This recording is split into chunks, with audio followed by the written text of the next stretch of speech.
Les combats font toujours rage à Abidjan. Les troupes d'Alassane Ouattara tentent toujours de déloger le président sortant Laurent Gbagbo. Malgré les appels de l'Union africaine, ce dernier refuse de démissionner.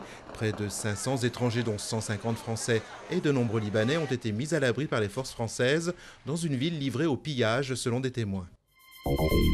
Les rebelles libyens prêts à un cessez-le-feu, mais sous condition. Le chef des insurgés demande en échange aux Kadhafis de suspendre leur offensive. Sur le terrain, les pro-Kadhafi continuent de marquer des points, mais le dirigeant libyen est affaibli depuis le départ de son ministre des Affaires étrangères, Moussa Koussa.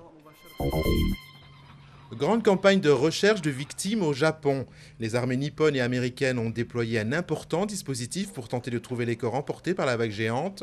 Une centaine d'avions et d'hélicoptères, 65 navires et des milliers d'hommes. Après le séisme et le tsunami, plus de 16 000 personnes sont portées disparues, en plus des 11 500 morts confirmés.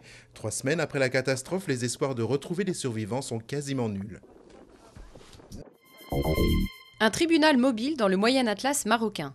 Il est là pour officialiser des mariages qui n'ont jamais été déclarés. Ce couple, par exemple, ensemble depuis 70 ans, voit enfin son union homologuée. Les papiers obtenus ont fait la fête, mais l'intérêt, c'est de protéger les droits de la famille et surtout ceux de la femme dans ces régions enclavées. Le tribunal nomade parcourra le royaume jusqu'en 2014.